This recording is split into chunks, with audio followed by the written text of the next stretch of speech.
La périodisation d'entraînement, à savoir les variations périodiques du volume, de l'intensité et du contenu, est essentielle en préparation physique. Son intérêt est d'optimiser la progression de nos athlètes. Mais comment choisir celle qui sera la plus pertinente pour nous? On voit ça tout de suite, bienvenue dans Prépa et Performance.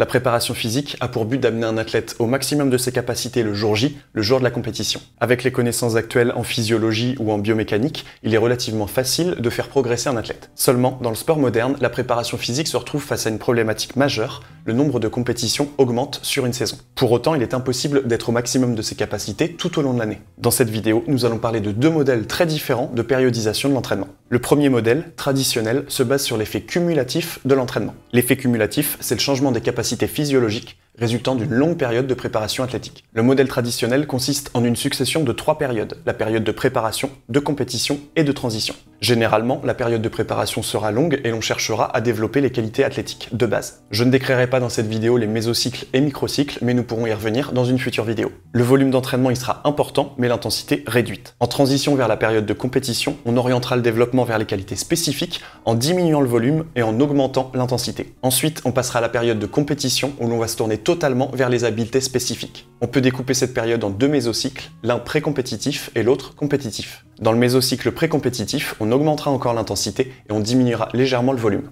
Dans le mésocycle compétitif, on réduira encore le volume pour atteindre une intensité maximale. Post-compétition, la période de transition servira à une récupération active. L'intensité diminuera et le volume sera léger. Dans l'approche traditionnelle du modèle, le macrocycle annuel vise seulement un pic. Pour répondre aux besoins modernes, notamment des activités athlétiques, on peut mettre en place une périodisation double ou triple. Forcément, les pics de performance seront moins importants. Les intérêts de ce modèle sont nombreux. Tout d'abord, il permet de diminuer le risque de surentraînement en optimisant la récupération. Également, il favorise l'augmentation des acquisitions générales et spécifiques pour atteindre des sommets de performance. Enfin, il permet assez facilement d'individualiser l'entraînement à l'athlète, son niveau, son âge, etc. Le second modèle, le modèle en bloc ou multipic, se base sur l'effet résiduel de l'entraînement. L'effet résiduel représente la persistance des changements induits par la charge de travail durant un certain temps après l'arrêt de l'entraînement. Par exemple, on sait que les adaptations aérobies sont longues à développer mais persistent dans le temps. Au contraire, les adaptations anaérobies sont rapides à développer mais beaucoup plus temporaires. En prenant en compte l'effet résiduel des différentes qualités physiques, il est possible de périodiser en bloc. Dans la périodisation multipic, on va donc chercher à maintenir les qualités générales et spécifiques tout au long de la saison. Les mésocycles en bloc sont classés en 3 grands types. Le mésocycle d'accumulation qui s'apparente à la préparation générale. Le volume va être important, l'intensité réduite et l'on va chercher pendant 2 à 6 semaines à développer les qualités de base. Ensuite, on passera à un mésocycle de transmutation. Il s'apparente à un cycle de préparation spécifique. Là, on augmentera l'intensité durant 2 à 4 semaines en visant le développement des qualités propres à la discipline.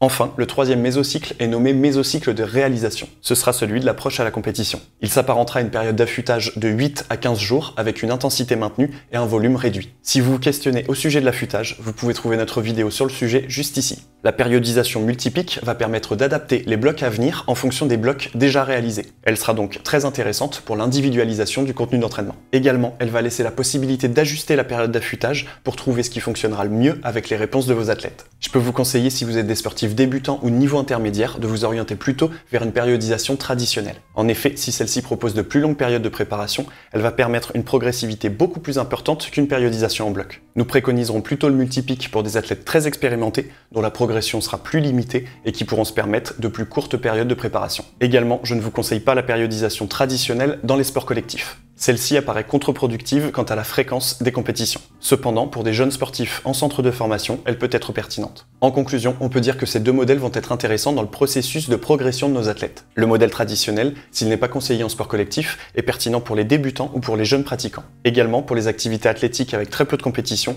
il permettra d'atteindre de très hauts niveaux de performance. Le modèle en bloc, où les niveaux de progression seront moins importants, sera intéressant pour les activités avec beaucoup de compétition. Dans les deux cas, il faudra une expertise non négligeable pour écourter, allonger ou moduler les mésocycles en fonction des réponses des athlètes. Quoi qu'il en soit, le fait de composer avec un modèle sera toujours plus pertinent que de s'entraîner à l'aveugle. C'est tout pour aujourd'hui, j'espère que cette vidéo sur les méthodes de périodisation pourra vous permettre de repenser votre préparation physique. Si vous avez des questions, des suggestions ou des remarques, n'hésitez pas à utiliser commentaires. On se retrouve dès la semaine prochaine pour du contenu d'entraînement et d'ici là, entraînez-vous bien. Salut!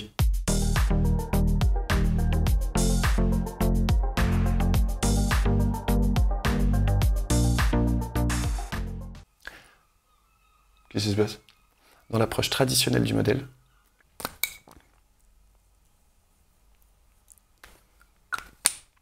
d'ajuster la période d'affûtage. Oh non!